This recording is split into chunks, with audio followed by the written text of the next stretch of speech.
je suis choisie, l'amour même, l'amour du Père circule aux confins de la terre et dans les cœurs et dans mon cœur, parce que l'amour m'aime, je deviens l'amour, parce que l'amour m'aime, je deviens l'amour.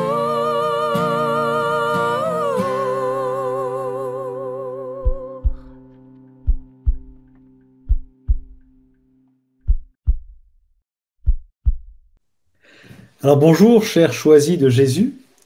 Je suis heureux de vous retrouver aujourd'hui pour vous parler de la grande miséricorde de Dieu. Nous avons reçu aujourd'hui comme pensée du jour un extrait du message 71 du premier volume qui parle justement de la grande miséricorde de Dieu.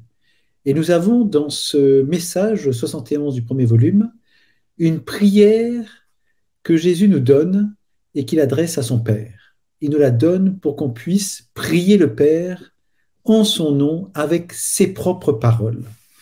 Nous allons la parcourir un petit peu aujourd'hui. Pour commencer, j'aimerais attirer votre attention sur cette grande miséricorde de Dieu. Et je vais donc commencer par lire la pensée de ce jour. Mon enfant, l'amour que Dieu a pour toi, tu ne peux le découvrir qu'en te laissant aimer. La grande miséricorde de Dieu, tu ne peux la découvrir qu'en acceptant d'être pardonné totalement dans les moindres détails de tes manquements. Accueille mon amour et ma miséricorde. N'est-ce pas une belle pensée? Jésus, là, nous parle de la grande miséricorde de Dieu. Il nous présente deux aspects de cette grande miséricorde. La première, c'est que cette miséricorde, on ne peut la découvrir, l'expérimenter, nous l'approprier qu'à la condition de nous laisser aimer par Dieu. Le deuxième aspect, c'est que nous devons aussi accepter d'être totalement pardonnés dans les moindres détails de nos manquements. Deux aspects de cette grande miséricorde de Dieu. L'amour et le pardon. Eh bien, j'aime bien aborder la question de la miséricorde à travers deux mots. Le mot misère et le mot, j'avais dire, accorder. Accorder, Dieu m'accorde un cadeau, m'accorde un cadeau rempli d'amour, un cadeau qu'aucun être humain ne peut accorder quelque part. C'est pour ça que dans le mot miséricorde, j'aime bien y retrouver le verbe accorder. Le Seigneur m'accorde quelque chose, un cadeau, que je dois accueillir, que je dois accepter, que je dois décider de l'accueillir. C'est important ça.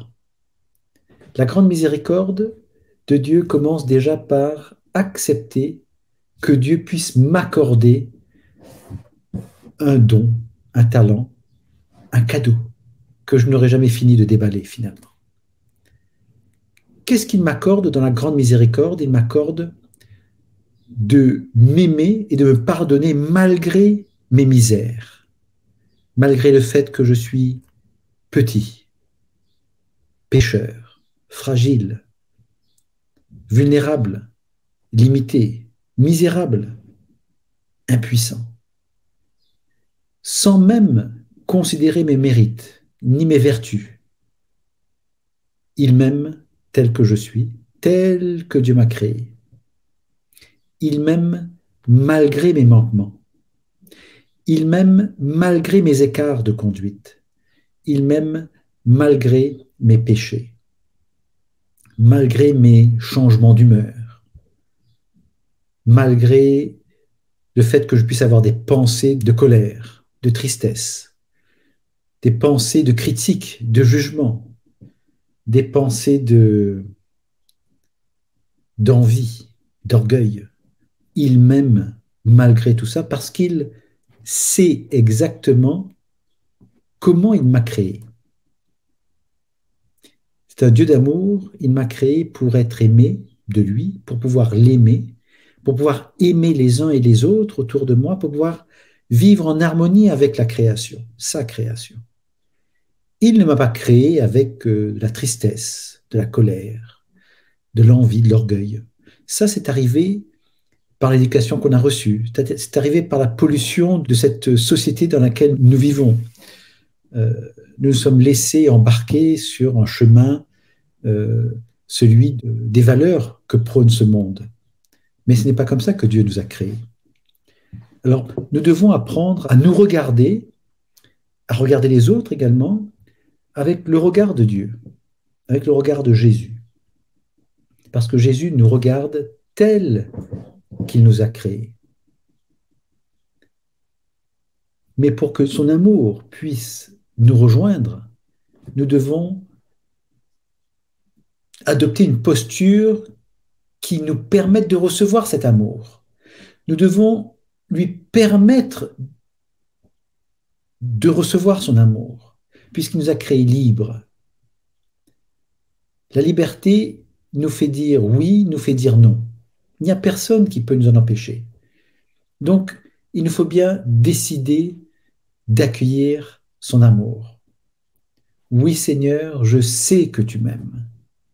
Et ça, je peux le répéter autant de fois qu'il m'est nécessaire jusqu'à ressentir la présence de Jésus, la présence de son amour. Je dois me laisser convaincre que Jésus m'aime malgré toutes mes misères, malgré mes écarts. Même si je suis tombé 7 fois, même si je suis tombé 77 fois. Jésus d'ailleurs dit à Pierre, qu'il demande combien de fois dois-je pardonner 7 fois? Jésus lui dit non, 77 fois 7 fois. Donc d'une manière infinie. Je dois avoir ce regard, je dois pouvoir poser ce regard sur moi, quelle que soit la vie que j'ai pu mener. Que cette vie ait été malheureuse, que cette vie ait été condamnable, intolérable, que cette vie ait été peut-être agréable aussi, peut-être joyeuse, peu importe. Il m'aime et je dois savoir reconnaître que je suis misérable comparativement à lui qui est tout. Il est tout.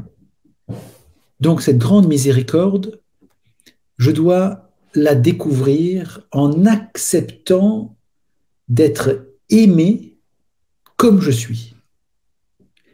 Accepter que Jésus puisse venir me chercher exactement là où je suis et non pas à ce que je puisse me dire « Jésus, attends que je me charge de moi-même le temps que je me prépare à ce que tu puisses m'aimer. » Non.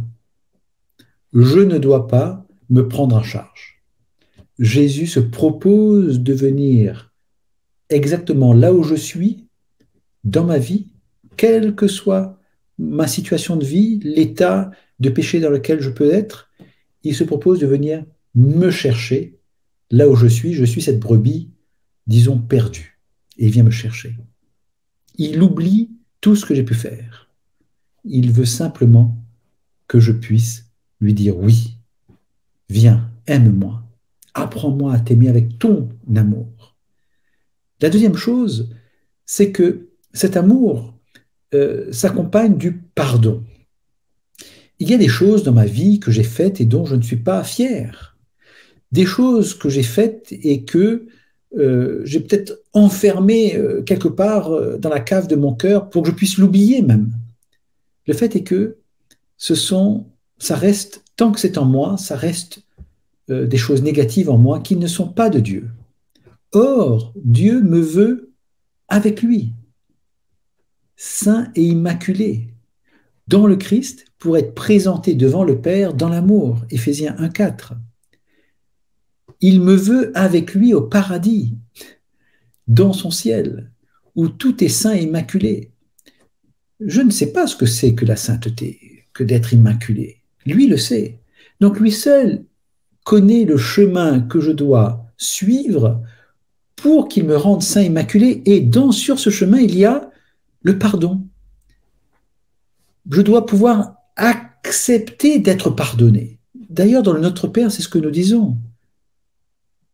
Nous demandons pardon pour nos offenses, comme nous avons pardonné aussi à ceux qui nous ont offensés. Nous devons l'appliquer à nous-mêmes. Ce pardon, nous devons apprendre à nous pardonner nous-mêmes de ces écarts, de ces manquements, de ces rechutes, de ces, j'ai envie de dire, de ces rechutes presque systématiques, chroniques même, et qui, à force de rechuter, ces rechutes ont tendance à faire en sorte que nous n'y croyions plus, que nous perdions espoir même en nous-mêmes.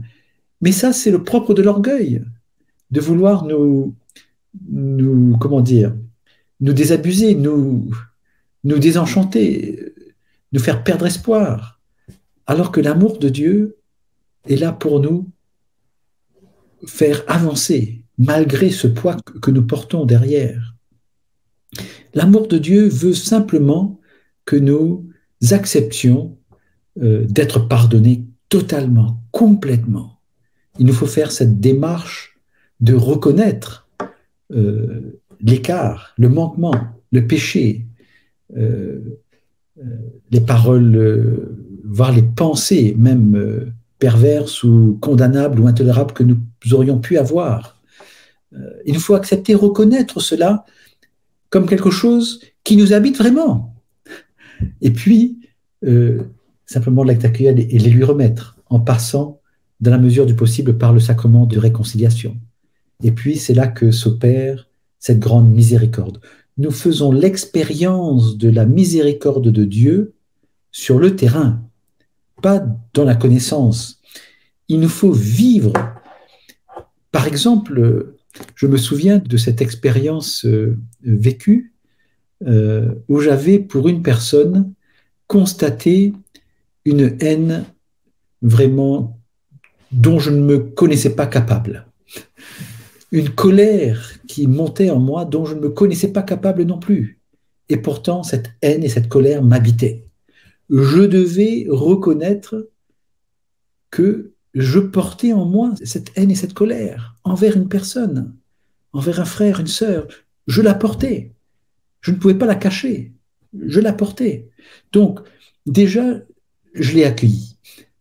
Je l'ai accueilli, je l'ai remis entre les mains du Père. Je me suis pardonné d'avoir en moi autant de colère, autant de haine pour cette personne. Et je suis parti déposer tout cela dans le sacrement de réconciliation. J'ai demandé au Seigneur pardon